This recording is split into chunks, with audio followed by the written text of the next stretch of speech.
안녕하십니까? 발송배전기술사 이덕길입니다. 이번 시간은 전력선 통신입니다. 전력선 통신이라는 것은 전력선을 이용해서 통신과 겸용해서 사용하는 이런 방식입니다. 자, 그럼 이 사항에 대해서 알아보겠습니다. 기출 현황입니다. 이렇게 2007년과 11년에 한 번씩 나왔었죠? 그리고 두 번 똑같이 물어봤는데요. 요 최근에는 한 번도 안 나왔어요. 요 10년 동안 거의 한 번도 안 나온 거죠? 지금 딱 정리하기 좋은 문제입니다. 그래서 언제 나올지 모르고요.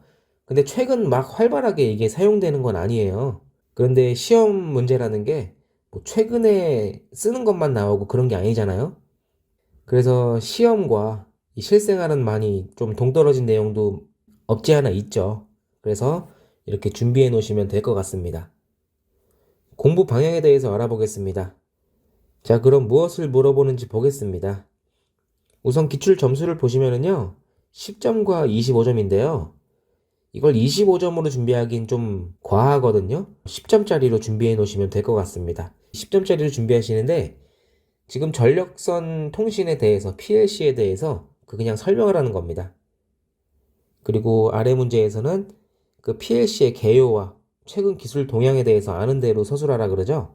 근데 PLC의 개요라는 게 그 PLC에 대해서 설명하라는 거죠. 그래서 PLC에 대해서 설명하고 그 기술 동향에 대해서 서술하세요. 이런 거죠. 자, 그럼 무엇을 공부해야 되는지 정리하면 이렇습니다. 우선 PLC에 대해서 그냥 설명하라 그러니까 정의에 대해 설명해 주고요. 그 PLC가 뭔지부터 나와야겠죠? 그리고 그 PLC에 대해서 구성이 어떻게 되는지, 그 다음에 그 원리가 어떻게 되는지, 특징이 어떻게 되는지 이런 식으로 10점짜리 준비해 놓으시면 될 것 같아요. 참고 도서입니다. 송배전 기술용어 해설집 695페이지 참고하실 건데요. 이게 요렇게밖에 안 나와 있어요.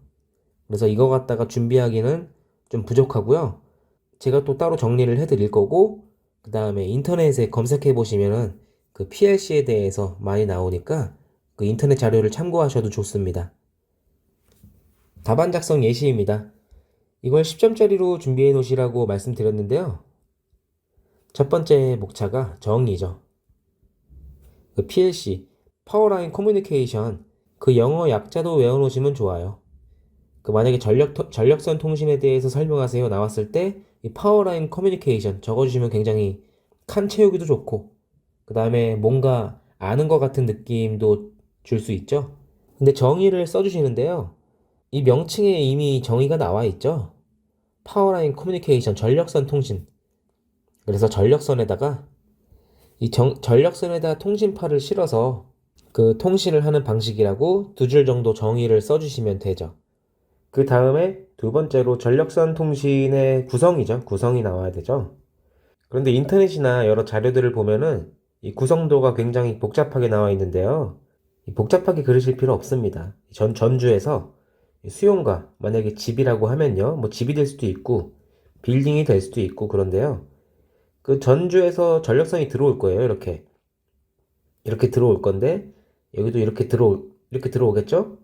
그런데 원래 전기만 쓰면은 계량기만 있으면 되는데 이 통신파를 걸러줘야 되니까 이걸 인식을 해야 되죠. 그래서 모뎀이 필요합니다. 모듈레이션과 디모듈레이션 그런 과정이 필요하죠. 그래서 별도의 모뎀이 이 통신 신호를 걸러주게 되죠. 그 다음에 구성은 이런데 원리 같은 거 적어줘야죠. 우리 고조파에서도 이런 기본파가 있고 이렇게 파형을 잘라서 쓰죠. 그리고 이런 파형이 남게 되죠. 고조파에서도 이런데 이 전력선 통신도 똑같습니다. 전력선 통신은 뭐냐면은 자 이렇게 기본파가 있고요. 통신파가 있죠. 이렇게 통신의 고주파 파형이 있죠. 그래서 이거를 중첩해서 쓰는 겁니다. 이거를 이렇게 중첩해서 그려주면 되겠죠.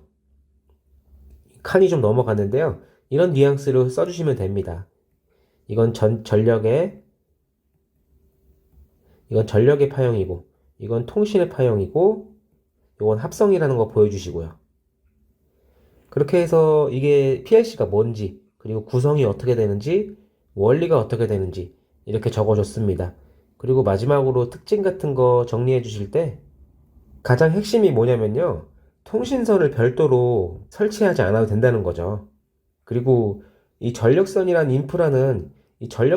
인프라는 대한민국에 안 깔려 있는 데가 없죠. 그래서 포설이 안 돼 있다는 게 없다는 그런 장점을 이용해서 이 특징 같은 거 적어주는 겁니다. 그래서 이 별도 통신망을 구축 안 해도 되니까 상당히 경제적이게 되겠죠. 그리고 두 번째로, 뭐 스마트 그리드나 스카다 시스템이나 아니면 배전자동화, 다스 같은 거 쉽게 우리가 구축을 할 수 있겠죠. 근데 여기까지는 장점이었고, 이 단점 같은 경우에는 이 전력선이 멀어질수록 이 통신 감쇄가 빠르고 이런 단점이 있죠. 뭐 감쇄가 있고요. 그 다음에 여러 노이즈에 너무 취약하죠. 그리고 가장 중요한 게 이 개통사고.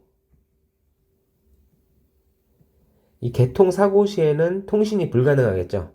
그래서 뭐 특징 같은 거는 굉장히 많은데요. 대표적으로 이런 게 가장 크게 있죠. 그래서 이걸 25점으로 준비하기에는 너무 그 시간 투자 대비 이득이 없으니까 10점짜리로 이렇게 준비해 놓으시면은 다음에 10점이 나왔을 때는 이렇게 적어 주시면 되고, 만약에 이게 25점이 나왔다 그러면은 이 구성에 대해서 요 통신파 걸러주는 거, 그리고 이 원리에 대해서 이런 걸 조금 서술을 해주는 식으로 해주면은 그래도 분량을 조금 늘리기엔 좋겠죠. 그리고 이 특징 같은 것도 이렇게 목차를 적어 놓으시고 그 별도의 통신망을 구축하지 않아도 되는 이유, 이 경제적인 이유에 대해서 부원 설명을 해주면 되는 식으로 답안을 작성하면 되는 거겠죠. 그래서 여기서 양을 조금씩 늘려주게 그렇게 서술해주면 될 것입니다. 그래서 이런 식으로 정리를 해 두시고요. 이번 시간은 여기서 마치도록 하겠습니다. 감사합니다.